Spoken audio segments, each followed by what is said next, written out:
Who do you trust? Personally, I have some trust issues. I've been burned so many times that I have a hard time trusting people. And I found that people have to earn my trust before I trust them. After doing a little bit of research, I noticed that you're probably in one of the professions at the bottom of the trust rankings. So, how do you build trust? Here are some of the professions that often appear in the bottom of trust rankings that I found. Number one, and we're in the season right now, are politicians. Often they lie, right? Car salespeople are number two. They typically are associated with you come in and you, they're really pushy and can be dishonest about the product, especially if it's a used car. I personally, I hate to go to the car dealership. I wish I could just have somebody negotiate it all out for me. I go pick up the car at the price that they've negotiated to, or just give me what the best price is that I can walk away with the car that day. Telemarketers. We don't see telemarketers as much today, but you do get a lot of spam on your telephone. I know I probably have 20 to 30 calls and I block every single one of them that show up as spam. Advertisers, they tend to pull our emotions, right? And sometimes they stretch the truth about what their products actually do. I've noticed this quite a bit on social media. Journalists, well, fake news, right? We've found that in recent years, a lot of the news isn't real, or they try to suppress what is real. Lawyers, well, sometimes they don't always look out for the best for their client, is what's been found. Real estate agents. With real estate agents, sometimes the client can feel like they're not looking out for their best interest, that they're actually looking out for their own personal gain in the commission. Insurance salespeople. They find that the policies can be complex, and sometimes, as we found out during storms and those kind of things, that can be a challenge to get claims paid. Bankers. Remember 2008? Well, the bankers lost a lot of credibility and a lot of trust at that time, whether you be in the mortgage industry, whether you be in investment banking, whether you be in a trust department, whatever it is in the banking industry. Significant levels of trust have been diminished.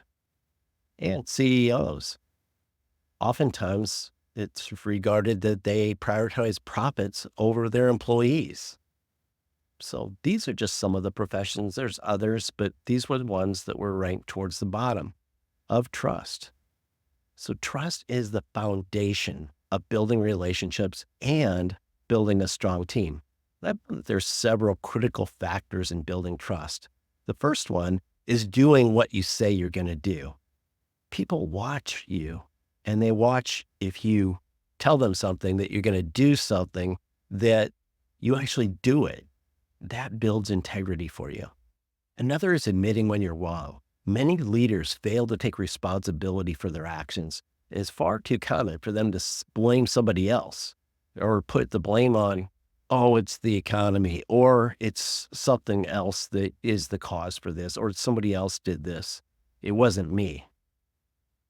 Good leaders, people that are building trust, they tell the truth and they admit their mistakes. It's important to listen to others as well and let them know they are heard. The next step is to take action based off what they tell you. And your actions and behavior creates predictability and reliability. This reduces uncertainty and fear. And finally, making moral and ethical decisions and sticking to your core values demonstrates character and reliability. These things can all build trust. When one person shows trust, the other is more likely to reciprocate, creating a positive feedback loop.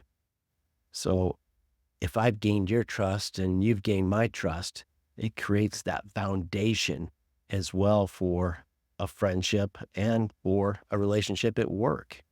Trust typically deepens with prolonged positive interactions. Consistent behavior over time reinforces the belief in someone's reliability and good intentions. Willingness to be open and take emotional risks can deepen trust. It shows authenticity and invites people to do the same, creating stronger bonds. It's important to note right here that trust can be fragile. Like I said, I have some trust issues. Breaches in any of the areas that we talked about, particularly in integrity or consistency, can quickly erode trust that took a long time to build. This is why maintaining trust requires an ongoing effort. What other ways do you build trust? My new book's chapters, Family and Friends Involve Trust. To get your copy, go to this link, and I'll put it in the notes as well. CoachJeff.me/TIC. If you'd like some help getting to where you want to be, please get in touch with me at jeff@coachjeff.me. Be audacious.